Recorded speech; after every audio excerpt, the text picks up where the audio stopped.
오늘 말씀의 제목은 내가 곧 생명의 떡이니라 이런 말씀 가지고 말씀 나누고자 합니다. 다 같이 한번 해볼까요? 내가 곧 생명의 떡이니라. 저희들이 기적을 체험한다는 것은 우리의 상식이 깨지는 시간입니다.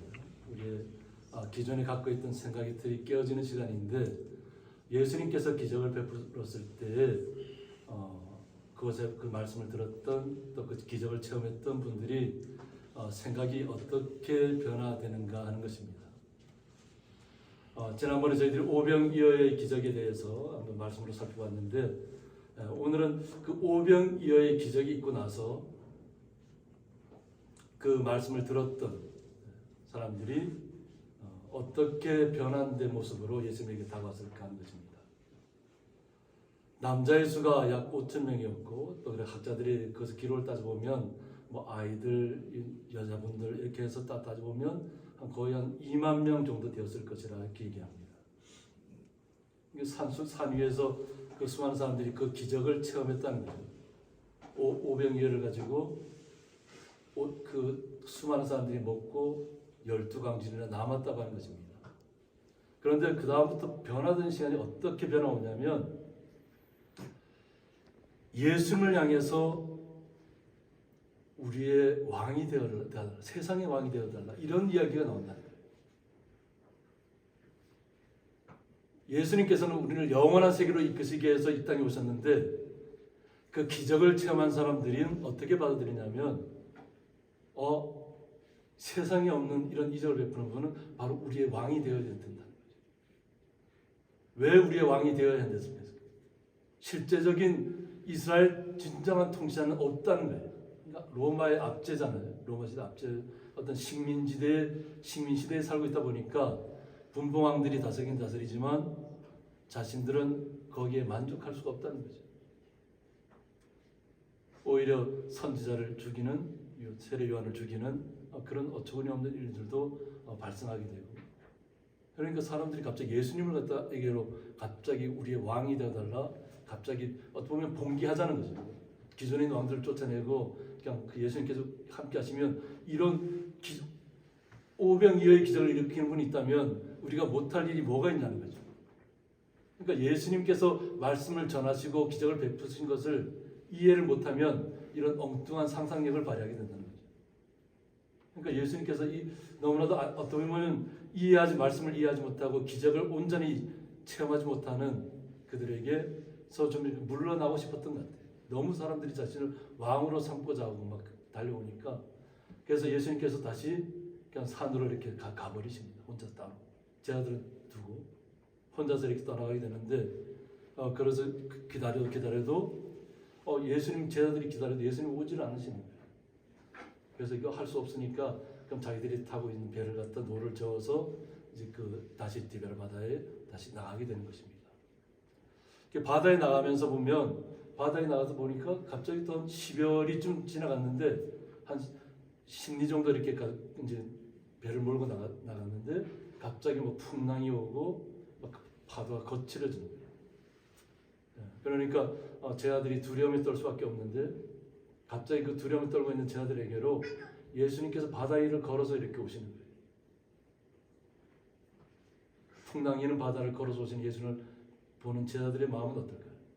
오병이어의 기적을 체험했고, 예수님의 말씀에 하나님 앞에 축사했잖아요. 하나님 앞에 감사의 기도를 드리고 난 다음에 떡을 다 뗐는데 갑자기 모든 사람들이 풍족하게 먹고 남는 역사가 일어났던 것을 제자들이 목격한 상태인데, 갑자기 바다 위로 예수님이 걸어오고 계신 거예요.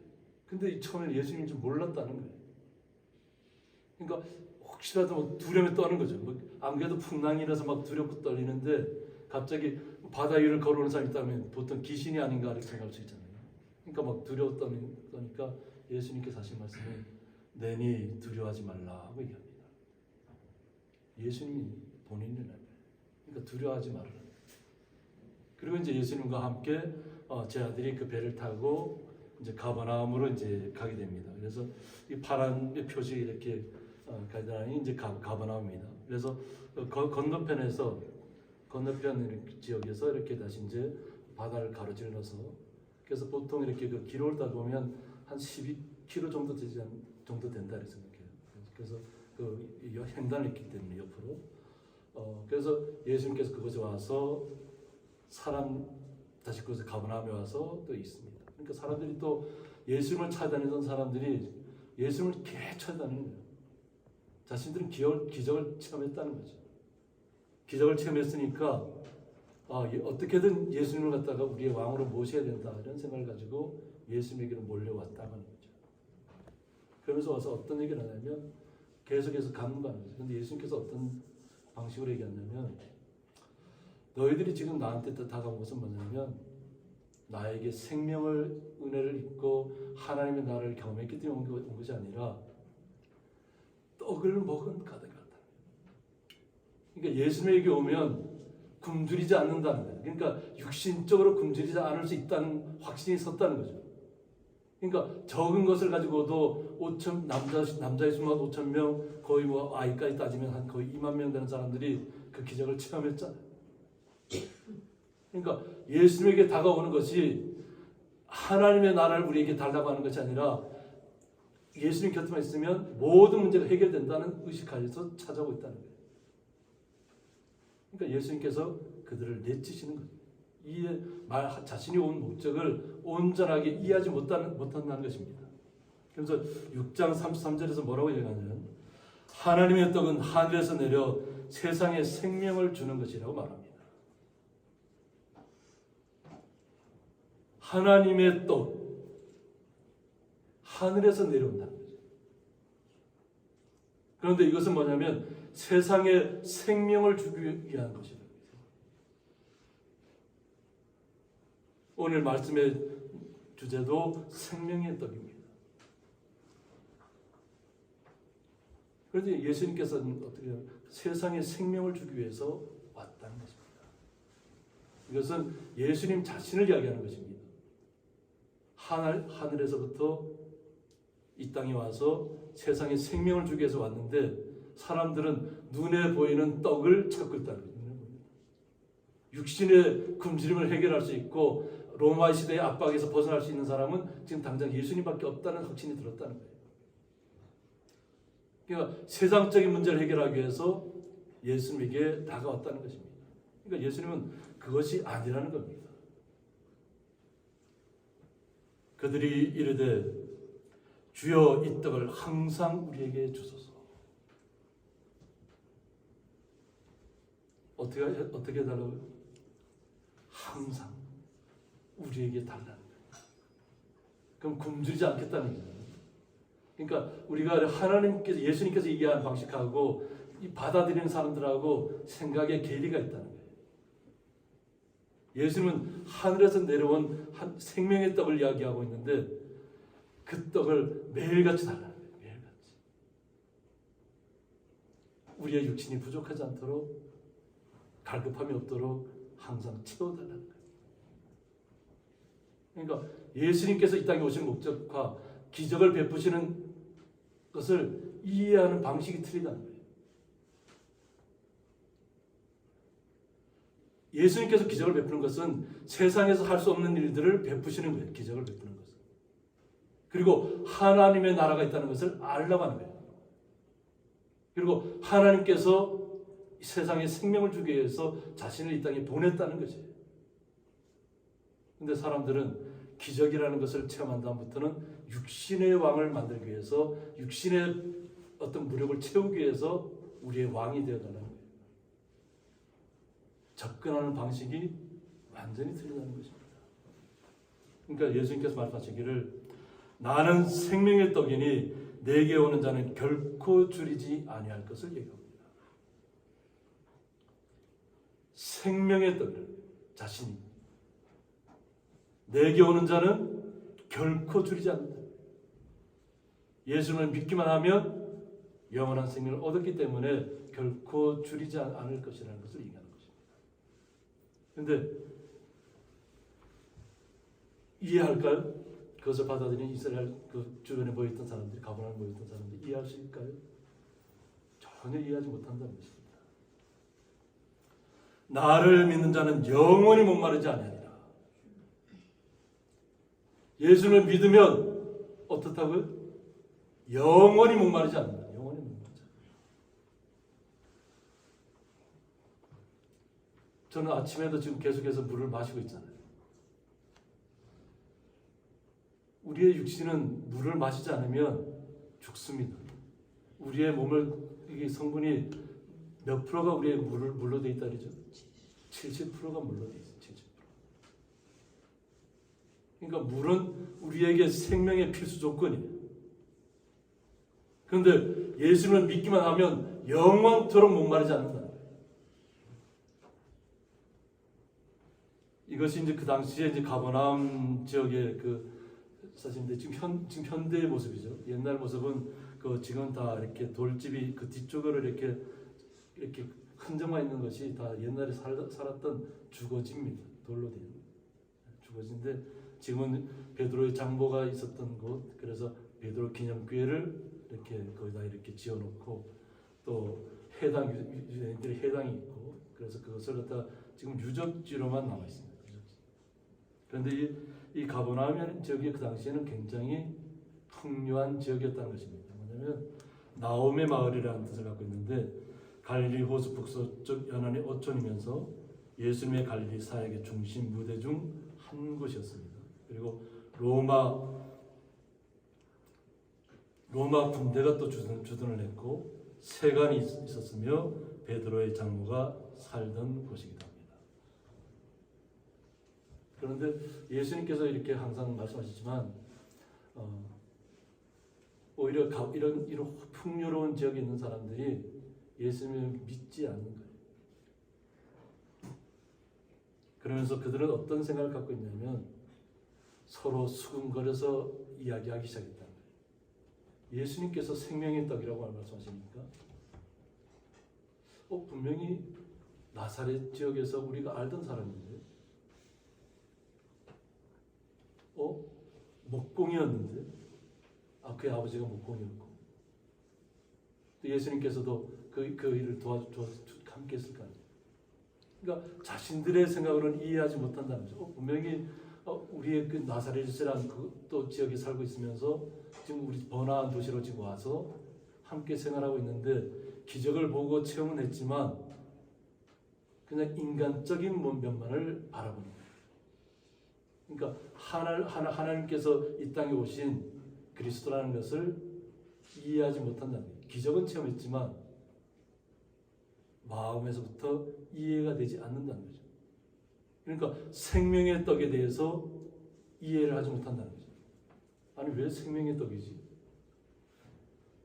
우리는 육신적으로는 우리가 음식을 먹어야 우리가 생명을 유지할 수 있잖아요. 그런데 음식을 먹지 않고 예수님의 말씀을 믿기만 하면 우리가 영원한 생명을 얻는다고 하고 영원토록 목마르지 않는다고 하는데 이것을 어떻게 이해해야 되냐는 거죠. 그러니까 웅성웅성 소리들이 다 들려오기 시작하는 거죠. 그러니까 예수님께서 너희는 서로 수근거리지 말라고 얘기합니다. 예수님께서 이미 그들의 마음을 다 이미 알고 있다는 거죠. 그러니까 수근거리지 말라고 말씀하시면서 나를 보내신 아버지께서 이끌지 아니하시면 아무도 내게 올 수 없다고 얘기합니다.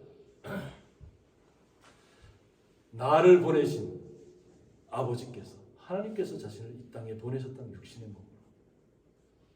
그런데 하나님 아버지께서는 이끌지 않으면 아무도 예수님에게로 올 수 없다는 거예요. 그래서 여기서 이끌지라는 뜻은 뭐냐면 헬코라고 해서 원뜻은 끌어내다, 뽑다, 많은 무리 중에 특별히 지명하여 뽑아내는 하나님의 선택 행위를 말한다고 했습니다. 많은 사람들이 있지만 그 중에서 특별히 지명하여 뽑아냈다, 선택했다. 그러니까 우리 성도님들은 하나님께서 우리를 직접 선택해서 우리를 지명하여서 뽑아내었다는 거예요. 우리 그래서 믿게 되었다는 거예요. 그러니까 하나님이 우리를 이끌지 않으면 우리는 예수님에게로 올 수가 없다는 거예요. 예수님 믿어지지 않는다는 거죠. 예수님이 믿어진다는 것은 뭐냐면 하나님께서 우리를 선택하셔서 특별히 지명하여서 우리를 하나님의 자녀 삼았다는 것입니다. 그러니까 특별하다는 거예요. 우리 성도님 한 분 한 분이. 그래서 구원은 하나님의 불가항력적 은총으로 이루어지는 것임을 보여준다고 했습니다. 그러니까 이것은 우리가 선택의 문제가 아니고 하나님께서 불강력적으로 우리를 선택해서 우리에게 은혜를 내려주시는 것이에요. 그러니까 구원은 하나님에게서 오는 거지 내가 뭐 행동을 잘했다고 해서 내가 세상 속에서 많은 업적을 남겼다고 해서 하나님께서 우리를 선택하는 것이 아니에요. 오직 하나님께서 선택하신 분은 하나님께서 아신다는 거예요. 아시기 때문에 예수 그리스도를 통해서 우리를 주님을 영접하면서 하나님의 나라를 하나님을 알게 되는 것입니다. 그래서 내게 오는 그를 내가 마지막 날에 다시 살리리라고 얘기합니다. 그러니까 예수를 믿고 예수님으로 오는 사람들은 마지막 때 심판의 때에 다시 다 살리신다. 그러니까 예수를 믿고 이미 돌아가신 분들이 많잖아요, 그죠? 2000년의 세월이 한번 지나갔기 때문에 그 수많은 사람들이 예수님께서 다시 오실 그때는 다시 다 살리신다. 그 권능이 있다는 거죠. 예수님. 그러니까 하나님만이 할 수 있는 일이라는 거죠. 이것을 통해서 우리가 오늘 삼위일체주의를 통해서 하나님도 한 분이시고, 그죠? 예수님도 한 분이시고, 성령님도 한 분이시라는 것을 우리가 온전히 이해하는 시간이 되셔야 될 줄 믿습니다. 그래서 온전히 주님만을 믿고 영접하면 우리는 주님의 자녀로서 이 땅에서 거룩한 삶을 날마다 누리면서 주님과 함께 기뻐하면서 이 땅에서 영원토록 굶주리지 않는, 영원토록 목마르지 않는 그런 특별한 혜택을 우리가 성도님들이 가지고 있다는 것을 깨달으셨으면 합니다. 그러면서 말씀을 통해서 얘기하는데 선자의 글에 그들이 다 하나님의 가르치심을 받으리라 기록되었은즉, 이미 선자의 말씀을 통해서 예수님께서 오셔서 우리에게 생명을 주실 것이고 예수를 믿는 모든 사람들은 구원을 얻을 것을 이미 선자의 글에 계속해서 기록하고 있다는 거죠. 그래서 예수님께서는 어떻게 하냐면 모든 성경은 다 자신에 대한 기록이라고 얘기합니다. 그러니까 예수님께서 이 땅에 오셔서 우리를 구원하실 그 여정이 이미 오시기 전부터 계속 말씀을 통해서 선자들을 통해서 계속 주고 있었다는 것입니다. 그래서 아버지께 듣고 배운 사람마다 내게로 오느니라고 했습니다. 그러니까 하나님의 말씀을 온전히 믿고 그것을 듣고 배운 사람마다 예수님께로 온다는 거예요. 이것이 하나님의 능력이고 하나님께서 이 세상을 온 만유, 우주를 다스리는 방식입니다. 이 지구라는 곳에 생명체가 살아갈 수 있도록 만드신 분이 하나님이시라는 거예요. 우리가 수없이 많은 별들을 밤하늘의 별들을 바라보지만 정말 반짝거리잖아요. 근데 그곳에 사람이 살고 있나요? 살고 있지 않아요. 그런데 우리가 살고 있는 이 지구만 하나님의 그 사랑을 깨닫고 날마다 누리며 산다는 것입니다. 그래서 우리는 날마다 기적을 체험하고 있는 것이에요. 보통 우리는 생각하면 내가 언제 기적을 체험했지? 우리가 숨쉬고 살아가는 이 모든 것이 다 기적입니다. 제가 이렇게 항상 예를 들잖아요. 자동차를 몰고 보통 뭐 80km, 100km, 뭐 120km 이렇게 지나가다 보면 어떤가요? 그 속도에 따라서 굉장히 빠르다는 것을 느끼잖아요. 속도가 이렇게 증가할수록. 그런데 이 지구가 도는 속도가 어느 정도 될 것 같아요? 제가 항상 강조했는데 10만 킬로 이상 속도로 돌아가고 있어요. 10만 킬로 이상. 상상하시나요? 지금 우리가 지금 예배하는 이 순간에도 지구는 10만 킬로의 속도로 돌아가고 있다는 거죠. 근데 우리는 그 10만 킬로의 속도를 느끼나요? 못 느끼나요? 전혀 못 느낍니다. 그냥 편합니다. 우리가 100km, 뭐 120km만 달려도 빨리 다닌다 이렇게 느낄 텐데 10만 킬로의 속도로 돌아가고 있는데도 불구하고 우리는 전혀 못 느낍니다. 우리는 기적을 살고 있는 거예요. 우리가 이 숨 쉬는 것도 외부에서 오는 물질을 다 막아낸다고 했잖아요. 외부에서 유성이 오거나 이렇게 날아오다가 돌덩어리들이 날아오면 지구의 대기권에 들어오면 다 불타버리잖아요. 외부에서 오는 물질을 다 불태우는 것이 공기입니다. 그런데 우리는 그 공기를 날마다 정말 깊게 들이키고 살아가고 있잖아요. 이 아름다운 공기, 그죠? 눈에 보이지는 않지만 하나님의 역사를. 우리 성도님 한 분 한 분이 다 기적을 체험하고 계시는 거예요, 날마다. 그리고 기적의 사람들이 우리 성도님들이 다 모든 사람들이 다 기적을 체험하지만 그것을 깨닫는 사람이 있고 못 깨닫는 사람이 있다. 그러니까 하나님께서 우리에게 말씀을 주셨으면 그 말씀이 믿어지면 우리는 주님의 사람이에요. 예수님의 사람. 근데 세상 사람들은 세상적인 관점에서 고위 간직에 올라가기를 원하고 많은 것을 부귀영화를 누리기를 원하잖아요. 그것이 목표가 돼서 달려가다가 탈진하고 쓰러진 사람들이 너무 많아요. 어느 곳에 자신이 집중하는가에 따라서 그 집중하는 것에 좀 매몰당해서 자신이 매몰당했는지 모르고 살아가고 있는 거예요. 그래서 오늘 말씀 예수님께서 뭐라고 말씀하시냐면 이는 아버지를 본 자가 있다는 것이 아니니라고 말하고 있습니다. 오직 하나님에게서 온 자만 아버지를 보았다. 예수님만 보았다. 이 땅에 살고 있는 모든 사람들 중에 오직 예수님만이 하나님 아버지를 보았다. 범죄신. 우리는 볼 수가 없다고 그랬잖아요. 우리가 그것을 보았다가는 우리가 다 실명을 하거나 다 이렇게 그 빛에 다갈 수 없습니다. 그래서 마지막 때에는 태양이 우리를 비추는 것이 아니라 하나님의 빛이 우리를 비춘다고 합니다. 우리를 살게 하는 것은 하나님의 빛이라는 것. 이것을 이해할까요? 아마 지금 저게 떡을 먹고 그냥 12광주리에 남게 했던 그 기적을 체험했던 사람들 이해하지 못할 겁니다. 자신들은 떡을 먹으러 왔지 하나님의 생명의 떡을 먹으러 온 것이 아니잖아요.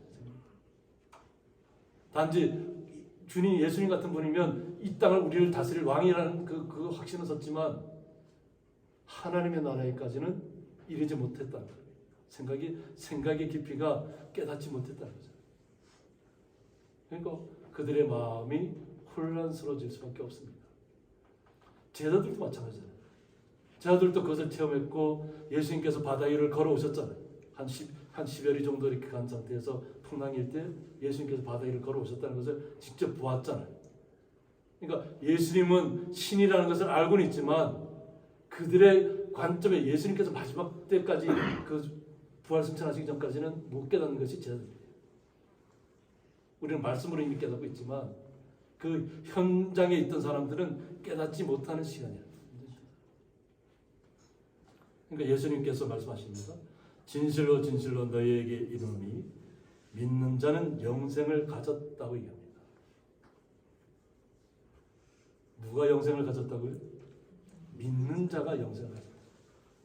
믿기만 하면 영원한 생명이 우리에게 온다는 거예요. 믿기만 하면. 우리는 영원한 생명을 날마다 누리며 살아가야 될 줄입니다. 마음속에 받아들이셔서 나는 영원한 생명을 누리도록 하나님 나라에 가서도 영원한 생명을 누리도록 선택받은 자라는 것을 잊지 마시기 바랍니다. 그러면 아마 이 세상에 대해서 조금씩 아마 두려움이 사라질 것입니다. 나의 모든 문제, 눈앞에 어른거리는 산적한 문제들이 하나하나 풀리기 시작할 겁니다.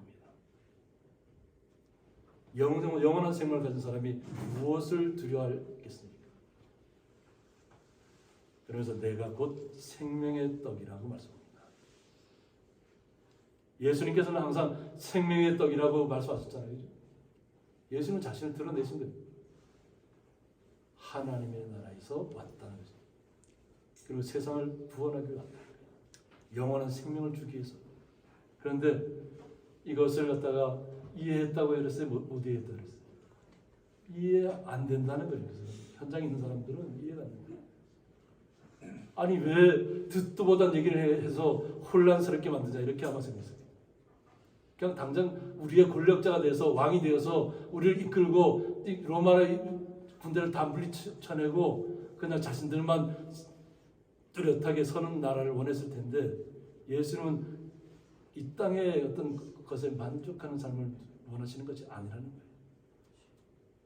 이 땅에서는 예수님과 함께 날마다 기쁨 가운데 걸어가기를 원하시는 거예요. 영원한 생명을 얻었기 때문에. 그런데 현장에 있는 이스라엘 사람, 갈릴리 주변에 있던 사람들은 그 부분에 대해서는 이해가 안 된다는 거예요. 그러니까 다시 예수님께서 설명을 합니다. 49절에서 너희 조상들은 광야에서 만나를 먹었어도 죽었거니와 하고 있습니다. 이스라엘 백성들이 출애굽을 하고 나서 광야 생활을 할 때 매일같이 아침에 일어나면 뭐가 내려 있었다 그랬죠? 만나가 내려 있었다. 뭐 달콤하기도 하고 가시 같기도 하고. 그런데 이름은 생전 처음 보는 것이 아침마다 가면 내려와요. 그것을 통해서 그들이 배불리 먹었다는 거예요. 자신이 광야에서 농사를 지을 수 있나요? 하나님이 함께 하지 않으면 우리는 아무것도 할 수 없습니다. 저희들 옆에 그 곤드레 밭이 있잖아요. 이제 수확을 했습니다. 수확을 하는데 아침부터 부슬비가 싹 내립니다. 이범자 성도님하고 저희 집사람이 곤드레를 꺾어 가는데 보통은 아침 되고 해가 뜨면 막 타들어갔잖아요. 근데 그날따라 그래서 제가 장인 때 집사님한테 가서 물어봤어요. 저는 그때 이제 일기예보를 못 봤기 때문에 집사님 일기예보에 비가 예보돼 있었나요? 물었어요. 그랬더니 일기예보는 비가 없었다는 거예요. 없었는데 갑자기 날씨가 변동됐다는 거예요. 그래서 오집사님한테 제가 물어봤어요. 그랬더니 오집사님 마찬가지로 갑자기 날씨가 변동됐다는 거예요. 그러면서 그 곤드레를 다 수확해서 또 이렇게 집사님도 이렇게 다 수고해서 농협까지 다 저기 해서 거의 한 100만 원 이상 이제 수확이 들어왔습니다. 아주 그냥 수미하는 거니까 가격을 낮게 해서 이렇게 보냈는데도 불구하고 굉장히 많이 수확을 하고 근데 또 비를 우리는 물밖에 준 게 없잖아요. 집사람도 저한테 하는 얘기 우리는 농사를 몰라갖고 제때 비료도 못 뿌렸고 그냥 물만 돌린 것밖에 없는데 갑자기 가고 농협 수매 직원들도 이렇게 막 부드러운 곤드레는 갖고 왔다고 막 얘기를 하는 거예요. 그래서 이거 하나님의 은혜 아니면 할 수가 없다. 근데 오늘도 갑자기 또 비가 예보돼 있잖아요. 오늘 물을 안 돌려도 하나님께서 그냥 알아서 그냥 곤드레가 잘 자랄 수 있도록 계속 비를 내려주시는 거예요. 이것이 은혜입니다. 은혜를 깨달으면 모든 것에 감사할 수 있게 됩니다.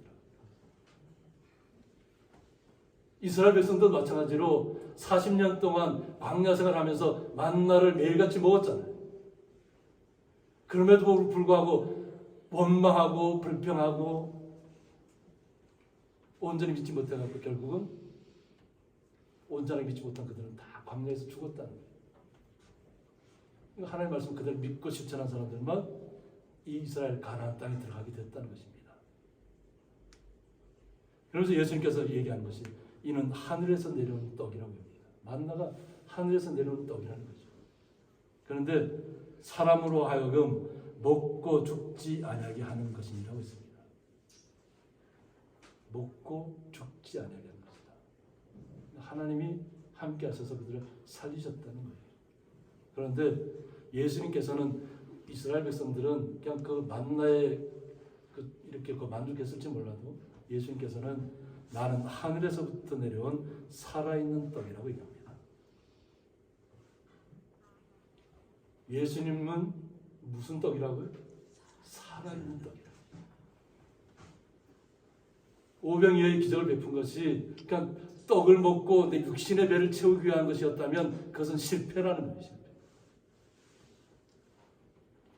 오직 예수님만을 믿어야만 살아있는 떡을 영원한 생명을 얻는다는 것입니다. 그러니까 예수님께서는 하나님께서 이 땅에 보내신 하나님의 아들 그리스도로 이 땅에 왔다는 것을 강조하는 거예요. 그러면서 사람이 이 떡을 먹으면 영생하리라고 다시 한번 얘기합니다. 하나님을 믿으면, 예수님을 믿으면 영원한 생명을 얻는다는 것을 이야기하고 있다는 것입니다. 그런데 현장에 다시 돌아가 볼까요? 그 현장은 사람들은 믿지 않는다는 거예요. 왜 이런 이야기를 하지? 우리는 그 얘기를 이해하지 못한다는 거죠. 말씀은 들어도 기적을 체험해도 깨닫지 못하는 사람들은 영원토록 깨닫지 못하는 거죠. 인적 관계만 생각해요. 주변 예수님께서 태어난 곳이 어디고 뭐 주변 그 환경들은 너무 잘 알고 그의 친척들도 알고 내가 형제들도 알고 다 잘 아는데 어떻게 영원한 생명이 있게 된다는 것을 이야기할 수 있을까? 그들은 이해하지 못한다는 거죠. 육신의 눈으로 바라보면 이해할 수 없다는 것입니다. 그러나 우리 성도님들은 이미 예수를 믿고 이 자리에 나와 있잖아요. 그러므로 영원한 생명을 얻고 날마다 그 영원한 생명을 누리며 살아가는 것입니다. 영원한 생명의 존재라는 것을 우리 성도님 한 분 한 분이 느끼셔야 좀 있습니다. 내가 그냥 있는 것이 아니라 하나님께서 우리를 선택해 주셨고 나를 선택해 주셨고 내가 하나님의 자녀로서 이 땅에서 거룩한 자로 날마다 살아간다는 것입니다. 이 땅의 불편함들은 나의 영원한 생명을 빼앗아가지 못한다는 거예요. 우리는 연약할 수 있잖아요. 저는 항상 고백하잖아요. 제가 연약하다고. 제가 보지 못하는 자라고. 그러나 하나님은 우리를 선택해 주셨고 우리를 날마다 영원한 생명의 길로 인도해 주시고 있다는 것입니다. 그러므로 육신의 연약함은 우리의 영원한 생명을 얻는 것을 방해하지 못한다는 것입니다. 하나님이 나와 함께 하시고 이미 영원한 생명이 보장되어 있잖아요. 우리 성도님들.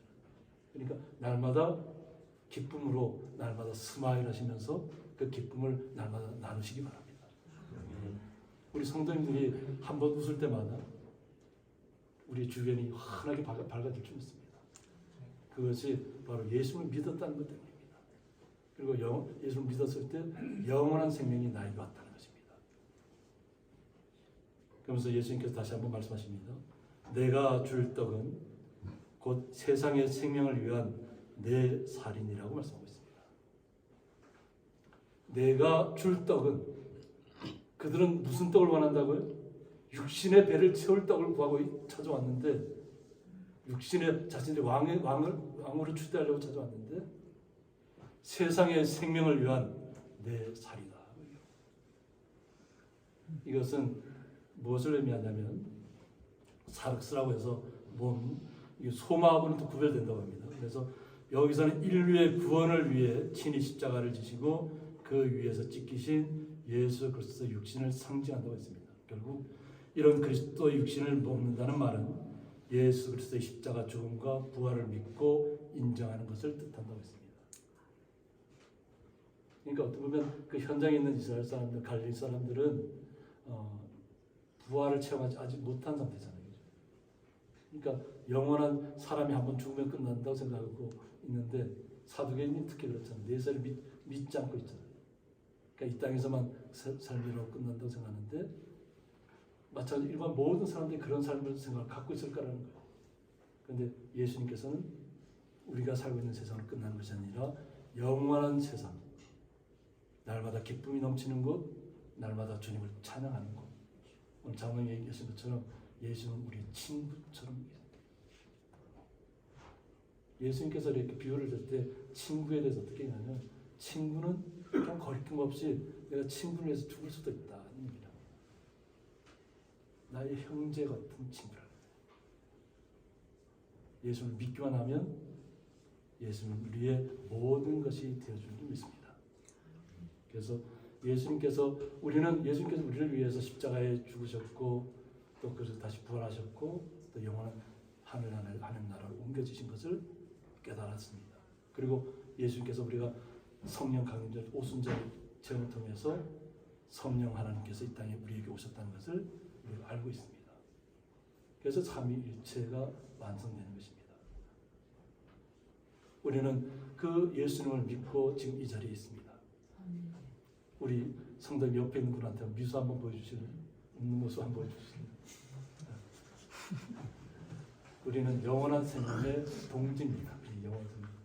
하나님 나라를 소유한 동지입니다. 하나님 나라의 기쁨을 소유한 동지. 함께 끝까지 가야 됩니다. 그래서 내 안에 좀 이렇게 좀 슬픔이 있거나 아픔이 있거나 고통스러운 일이 있다면 예수님을 믿음으로 온전하게 영원한 생명을 날마다 누리시는 것이 하나님께서 원하시는 것이에요. 예수님께서 항상 말씀하는 거죠. 하나님의 일은 뭐라고 하냐면 예수님을 믿게 하는 거예요. 하나님 믿게 하는 거예요. 그것이 예수님의 일이라는 거예요. 그래서 믿음만 가지면 영원한 생명이 온다는 거예요. 그것이 하나님의 일이라는 거예요. 그러니까 사동 사람들은 하나님의 일하면 내가 뭐 많은 업적을 막 나타내면 하나님 일을 많이 했다 할까? 아니라는 거예요. 믿기만 하면 모든 것은 하나님께 책임져 주신다는 거예요. 믿으면 하나님께서 날마다 우리에게 그냥 때로는 부슬비의 은혜를 내려주시기도 하고 그것을 통해서 기쁨을 얻게 하신다는 거예요. 우리의 삶도 마찬가지입니다. 날마다 아침에 깰 때마다 하나님 감사합니다. 오늘도 기적을 살아갑니다. 하나님께서 베푸신 예수님께서 우리에게 주신 그 기적을 날마다 체험하면서 이 땅의 기쁨의 자녀로서 살아갈 것을 날마다 주님 앞에 고백하시기 원합니다. 네, 그래서 주님께서 기뻐하시고 주님께서 나의 정말 나의 친구야 부를 수 있는 나의 정말 사랑스러운 자녀라고 아껴주시는 그런 믿음의 자리에 날마다 서 있기를 예수님 이름으로 축복합니다. 함께 가겠습니다.